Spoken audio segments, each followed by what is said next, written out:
ശ്രീമന്നാരായണീയം ദശകം 3 ഭക്തിപ്രാർത്ഥന. അഗജാനന പദ്മാർക്കം ഗജാനനമഹർനിശം അനേകദം തം ഭക്താനാം ഏകദന്തമുപാസ്മഹേ. സരസ്വതി നമസ്തുഭ്യം വരദേ ജ്ഞാനരൂപിണി വിദ്യാരംഭം കരിഷ്യാമി സിദ്ധിർഭവതു മേ സദാ. ഗുരുർബ്രഹ്മ ഗുരുർവിഷ്ണുർ ഗുരുർദേവോ മഹേശ്വര ഗുരുഃ സാക്ഷാത് പരം ബ്രഹ്മ തസ്മൈ ശ്രീ ഗുരവേ നമഃ. ശ്ലോകം 4. ഓം നമോ ഭഗവതേ വാസുദേവായ. മുനിപ്രൗഢാരൂഢ ജഗതി ഖലു ഗൂഢാത്മഗതയോ ഭവത്പാദാംഭോജ സ്മരണ വിരുജോ നാരദമുഖ ചരന്തീശ സ്വൈരം സതത പരിനിർഭാത പരചേത് സദാനന്ദാദ്വൈത പ്രസര പരിമഗ്നാ കിമപരം.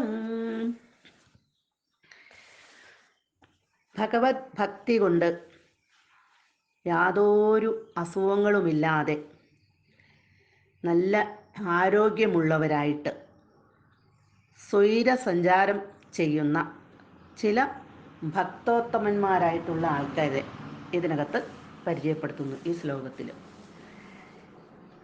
എല്ലാ ഭക്തന്മാരും സ്വൈരമായിട്ട് സഞ്ചരിക്കുന്നുണ്ട്, തനിക്കെങ്ങനെ പറ്റുന്നില്ലല്ലോ എന്നുള്ള ഒരു സങ്കടം, അതാണ് ഈ ദശകത്തിലെ ശ്ലോകങ്ങളിൽ കൂടി മേൽപ്പത്തൂര് വിവരിക്കുന്നത്. ഈശ സർവേശ്വര ഭഗവാനെ, ഗൂഢാത്മഗതയ ഗൂഢമായ ആത്മഗതിയുള്ളവരും അവരുടെ മനസ്സിൽ അവരെന്താണ് ചിന്തിച്ചിരിക്കുന്നത് എന്നുള്ളത് വേറെ ആർക്കും മനസ്സിലാകില്ല. അങ്ങനെയുള്ളവർ ഭവത് പാദാംഭോജ സ്മരണ വിരുജ, ഭവത് അവിടുത്തെ പാദാംഭോജ പാദാരവിന്ദങ്ങളെ സ്മരണ വിരുജ സ്മരിച്ച് വിരുജ അരോഗന്മാരുമായ രോഗങ്ങളൊന്നുമില്ലാത്തവരായ നാരദമുഖ നാരദൻ മുതലായ മുനിപ്രൗഢ മഹർഷിമാര് മുനിമാര് ജഗതി ലോകത്തിൽ രൂഢാഖലു പ്രസിദ്ധന്മാരാണല്ലോ, എപ്പോഴും ഭഗവാന്റെ നാമം ഉരുവിട്ടുകൊണ്ട് നടക്കുന്ന നാരായണ നാരായണ എന്ന് ഉരുവിട്ടുകൊണ്ട് നടക്കുന്ന നാരദൻ എല്ലാവർക്കും അറിയാവുന്ന മുനിശ്രേഷ്ഠനാണ്, ദേവമുനിയാണ്.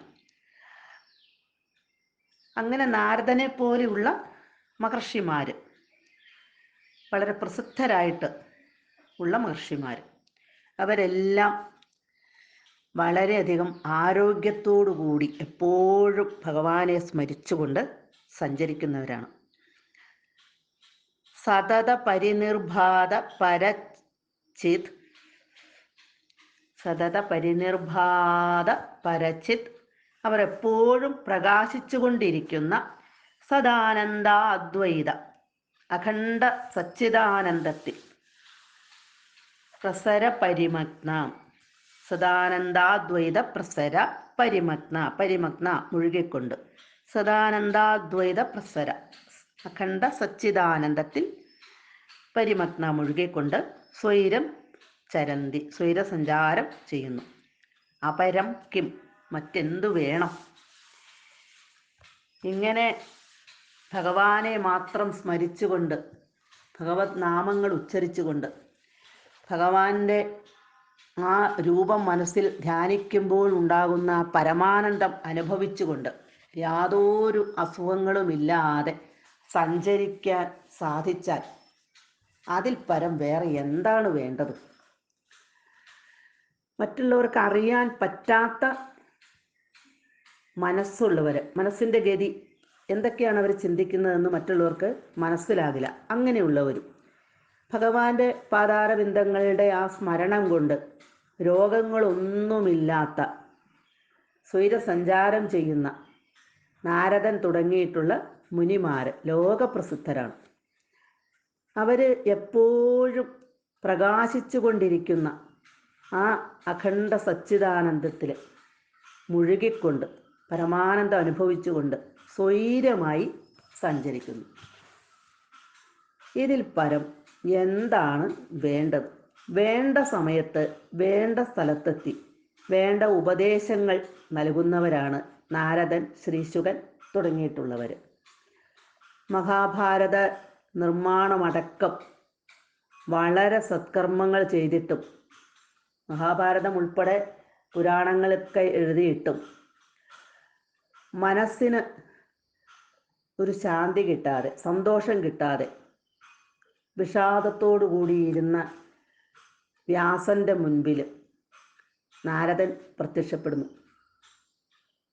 നാരദൻ ഉപദേശിച്ചു കൊടുക്കുകയാണ്, അവതാര കഥകളെ കൊണ്ട് ഭഗവാന്റെ കഥ ഇതുവരെ എഴുതിയിട്ടില്ല, അപ്പോൾ അത് എഴുതാൻ പറഞ്ഞ് ഉപദേശിച്ചു കൊടുക്കുകയാണ്. അങ്ങനെയാണ് ഭാഗവതം എഴുതുന്നത്. അത് കേട്ടപ്പോൾ തന്നെ, നാരദൻ്റെ ഉപദേശം കേട്ടപ്പോൾ തന്നെ ഇവിടെ വ്യാസന് വളരെയധികം സന്തോഷമുണ്ടായി. ഭാഗവതം എഴുതി കഴിഞ്ഞപ്പോൾ മനസ്സിന് വളരെയധികം ശാന്തിയും തൃപ്തിയും സന്തോഷവും എല്ലാം ലഭിച്ചു. അതുപോലെ തന്നെയാണ്